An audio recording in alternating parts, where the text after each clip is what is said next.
age, tsaka age niyo po? Martin Gumban. Ilan taon na po kayo? 39 po. Ano po yung currently na work niyo po? Ngayon po ay dito po ako nagtatrabaho sa UTSC, sa farm po. Sa farm po. Paano po nakakatulong yung farm sa ikabubuhay mo po? Natural, ito yung source of food natin. Source of food po natin. Nagiging source of income nyo na rin po. Sa times po na may struggles po kayo na pinagdadaanan, ano po yung nag-motivate sa inyo po para magpatuloy po kayo? Natural, yung pamilya ko sa yun, sa pamilya. Sa pamilya niyo po. Thank you po. Sa ano niyo po, sa in terms po ng sa future niyo po, ano po yung nakikita niyong goals niyo po para po sa pamilya niyo? Yung mapag-aral ko ng anak ko, pagtapos siya. Kapagtapos po siya. So far po yung nagiging source of income niyo po itong farm po. Paano naman po nakakatulong yung community niyo po dito sa loob para po sa inyo? Sila po yung bumibili ng mga produkto dito.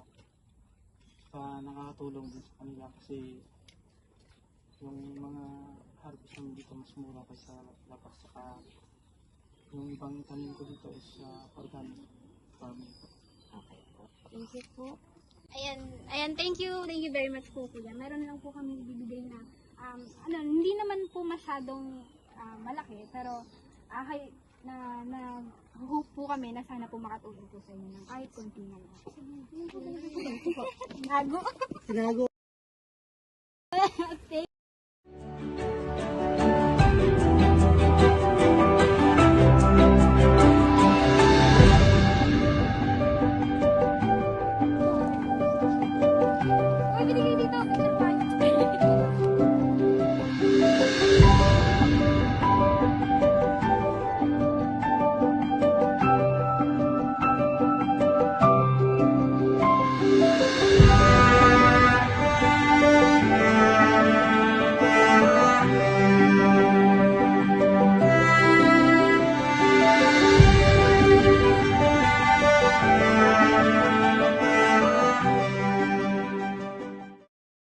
Ano pong pangalan ulit nila?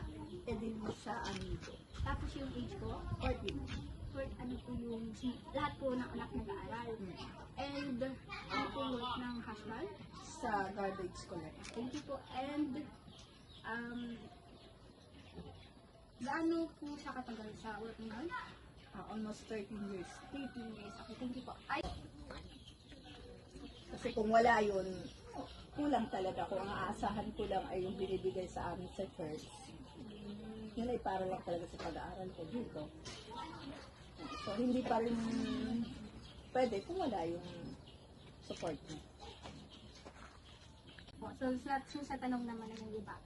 And thank you po sa interview. Thank you po sa ang kilik ng ginawa namin interview. And thank you din po dun sa, yun nga po, yung taos-puso mo kami pinapasok. Pinapasok. So, ayun po, mayroon lang po kaming konting gift. Wow. Yes po, hindi man siya masyadong malaki. Pero hopefully po, and thankfully kay God, sana po makatulong na kahit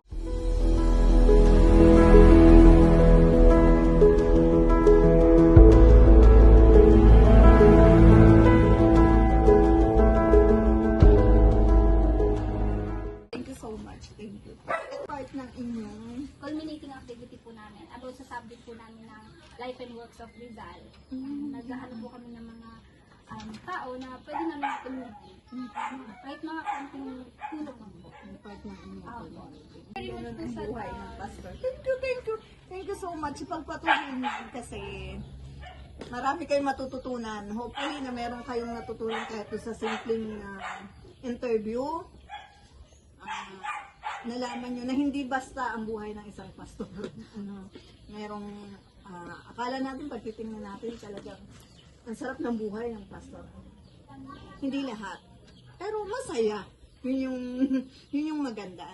Yung masaya kasi naglilingkod ko sa Diyos at sa iyong kapwa. So sana sa inyo may magpastor. Sorry, ganun. Ano? Ayun po, thank you po.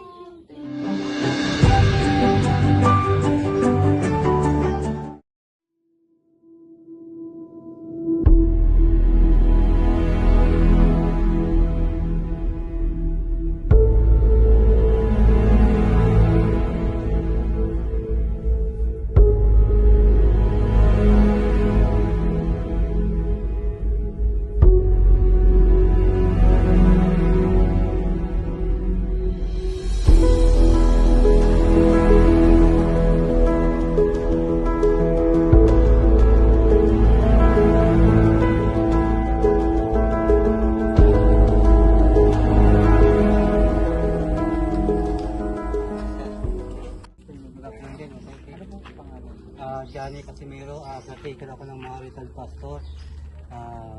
2006 pa ako nandito hanggang ngayon. Ilang taon na po? 1982, 44 yata. 1982, 44 siguro. Kumusta naman po yung pamumuhay po sa mga araw-araw? Minsan okay. Minsan actually ngayong dumaan nga na bagyong uwan, marami akong tinatanong dyan. Yan ang naging struggle sa buhay ko. Maraming nasira sa halaman ko, pagod, gastos, simple pagsalupa kasi na nagtatrabaho, ganun yung sitwasyon. Pero ganun pa man, ito, buhay pa, at saka nakapagtapon pa rin sa araw-araw. Simple, Nakaka-recover ka rin. unang-una sa lahat siguro, papasalamat tayo sa Panginoon siyempre. Una, yung number 1 yun. Totally, 2025, September, October, tatlong retired pastor ito na namatay, hindi namin inasahan. Siyempre, ganun sa edad nila ng mga 80 plus, komplikasyon na rin. Ganun ang 2025 po namin rito sa pinag-aaral. So, And po, good afternoon Okay. po. Ang pangalan po ulit. Johnny Johnny. Ayan, si Kuya Johnny. Okay. Kuya Johnny, ilan po ang anak? Single ako pala, single. Single couple. Wow. Kaya tayo sa buhay na yun. Hindi naman tayo sa buhay. Kumbaga, may ganung pagkakataon na proseso sa tao. Siyempre, minsan, tinatanggap na natin sa buhay yun. Diba? Ang iba naman, really naman kalimipante sa buhay. Pero iba naman, really rin na, siyempre, single, yun lang. Pero masaya tayo sa mga pamaraan na, siyempre, hindi naman tayo nag-iisa. Hindi mo kasama ang pamilya. Siyempre, number 1, lagi na nakasama ang pamilya sa buhay. Thank you po, Kuya. And mayroon lang po kaming konting ibibigay na bibigyan lang po kami. Pero hindi man masyadong malaki. Pero okay lang. Thank you po very much.